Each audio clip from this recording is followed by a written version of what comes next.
کو اپڈیٹ کریں گے۔ پاکستان اور IMF کے درمیان آخری جائزہ مذاکرات کامیاب ہو گئے۔ اسٹاف کی سطح کا معاہدہ طے پا گیا۔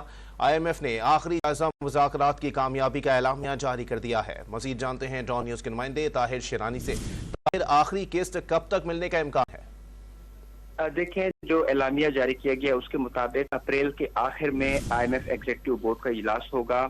اس میں پاکستان کے لیے $3 ارب کے قلیل مدتی قرض پروگرام کے تحت جو آخری قسط ہے $1 ارب 10 کروڑ کی، اس کی منظوری کا جائزہ لیا جائے گا، جس کے بعد جو پروگرام ہے وہ کامیابی سے مکمل ہو جائے گا۔ جو آخری جائزہ مذاکرات ہیں وہ IMF کی قیادت میں مشن چیف نیتن پورٹر کر رہے تھے۔ 14 مارچ سے 19 مارچ کو اسلام آباد میں ہوئے۔ گزشتہ روز مذاکرات ختم ہوئے۔ اس کے بعد جو IMF مشن چیف ہے ان کی جانب سے مذاکرات کی کامیابی کا اعلان کیا گیا ہے، اور اس کے ساتھ پاکستان اور IMF کے درمیان جو اسٹاف سطح معاہدہ ہے وہ طے پا گیا ہے۔ اعلامیہ کے مطابق جو حالیہ مہینوں میں نگران حکومت نے قرض پروگرام پر سختی سے عمل درآمد کیا، یعنی IMF وقت نے جو نگران حکومت کی جانب سے رواں مالی سال کی دوسری سہ-ماہی اکتوبر تا دسمبر 2023 کے دوران جو ٹارگٹس تھے ان کا پورا کرنے کا اعتراف کیا گیا ہے۔ نئی حکومت معاشی مضبوطی کا ارادہ رکھتی ہے، یہ بھی اعلامیہ میں کہا گیا ہے۔ اعلامیہ کے مطابق IMF ایگزیکٹو بورڈ کا اجلاس اپریل کے آخر میں ہوگا، جس کے لیے پاکستان کی آخری قسط جاری کرنے کا جائزہ لیا جائے گا۔ ایگزیکٹو بورڈ کی منظوری سے پاکستان کو $1 ارب 10 کروڑ کی قسط جاری کی جائے گی۔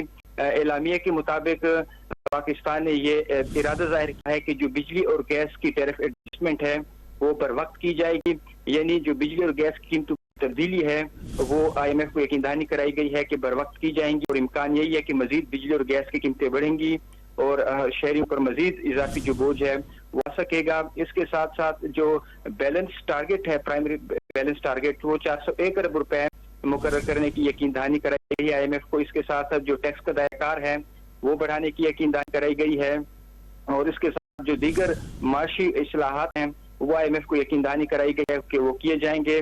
اس کے ساتھ ساتھ جو مانیٹری پالیسی ہے، مہنگائی ہے، اس کو کمی کرنے کے لیے بھی IMF کو یقین دہانی کرائی گئی ہے کہ اقدامات کیے جائیں گے۔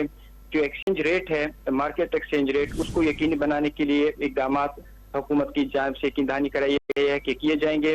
اس کے ساتھ ساتھ IMF کی جانب سے یہ زور دیا گیا ہے کہ حکومت معاشی جو استحکام ہے اس کو جاری رکھنے کے لیے اپنے اقدامات جاری رکھے۔ اس کے ساتھ جو فسکل اور بیرونی جو مسائل ہیں اس کو بھی حکومت، اور جو کمزوریاں ہیں اس پر بھی حکومت قابو پانے کے لیے اقدامات کیے جائیں، یعنی مختلف قسم کی حکومت کی جانب سے یقین دہانیاں کرائی گئی ہیں۔